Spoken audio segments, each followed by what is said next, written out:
Olá, novamente aqui para trazer para vocês a continuação da palavra da cidade de Sodoma e Gomorra. Aqui é a continuação.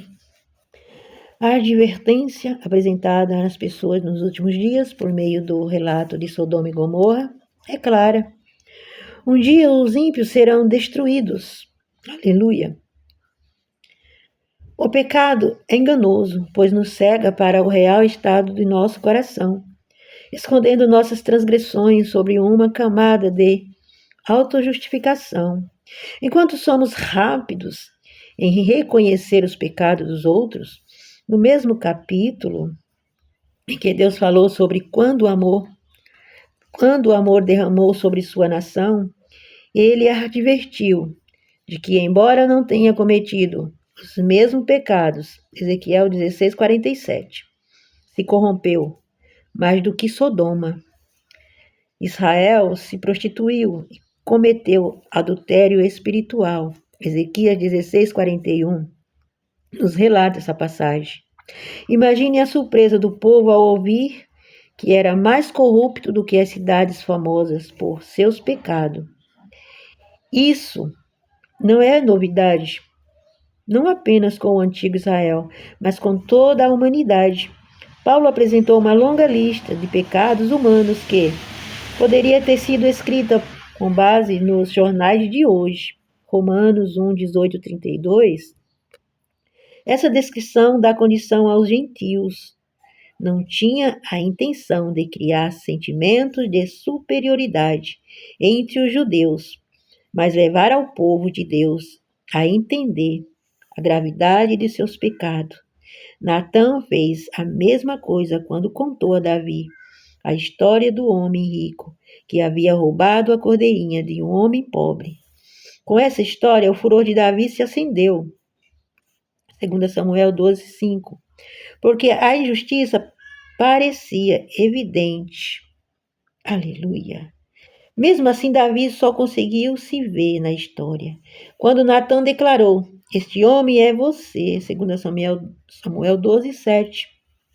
A Bíblia não é dirigida principalmente à sociedade como um todo, mas um povo de Deus.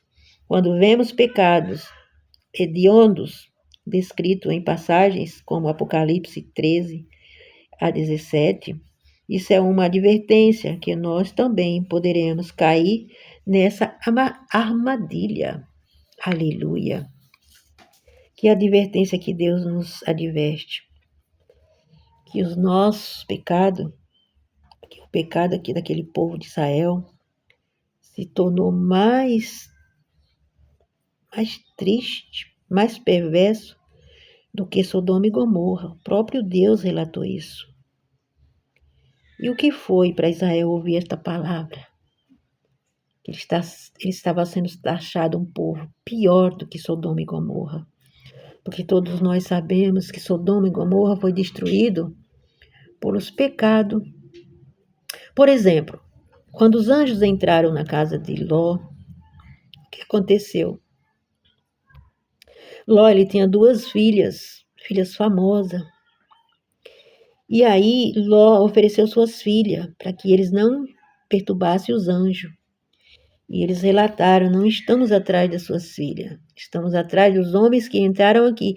Os homens que entraram na casa de Ló eram 2 homens de branco, eram 2 anjos. E eles queriam, você vê a perversidade da época de Sodoma e Gomorra, eles queriam ter relação sexual com os anjos. Dá para tu entender tamanha loucura de um homem, tamanha loucura de uma cidade prostituta, de querer se relacionar com os anjos de Deus. Você imagina o que é para Deus, né? Pois é, mas estes homens aí, sobrou só a cinza. Sobrou só a cinza, sabe por quê? Que quando Ló e sua família saiu de Sodoma e Gomorra, o Senhor desceu fogo do céu e consumiu tudo o que tinha, tanto o homem como as riquezas. Sobrou só cinza. Foram tantas as cinzas que Abraão teve que mudar de lugar, porque as cinzas duraram por muitos dias, muito muitos meses, e o sol não aparecia onde Abraão estava com o seu acampamento e seus pertences e seus criados. Por quê? Porque a cinza cobria o sol e ele teve que sair do lugar, porque a cinza era muita. Mas este relato não é só para Sodoma e Gomorra, nem para as pessoas naquela época de Israel que se prostituíram com os ídolos. Esta mensagem também é para o povo de hoje, um povo que se corrompe por pouca coisa. Se diz ser crente, se diz ser evangélico, mas ele não vive o evangelho. Ele é crente, ele é ovelha, mas nem tudo que reluz é ouro. Para o homem ser crente, ele tem que ter a vida de Cristo. Ele tem que se colocar na passagem de Jesus, quando andou na terra entre os homens. Se você não está nesse nível, você não se engane que você não verá a face de Cristo. Porque ele diz, lá só entra santo, homem de vestes brancas. Ele é bem claro. Ele não coloca nada assim no oculto, nem parecendo, parece que é assim o assado. Não. Ele é bem claro, só verá a minha face, só herdarão a terra celestial, a cidade, as mansões celestiais, se você tiver veste branca e coração limpo, porque ele disse para Daniel, o anjo. Daniel, quando Daniel orava no palácio, ele disse, Daniel, eu vim pelas tuas palavras, porque não encontrei em ti nem vício e nem mácula. Não podemos ter mácula e nem vício.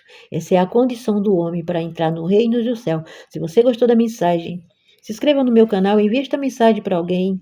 Diga de onde você ouve essa mensagem, é importante para quem prega. Amém. Até a próxima.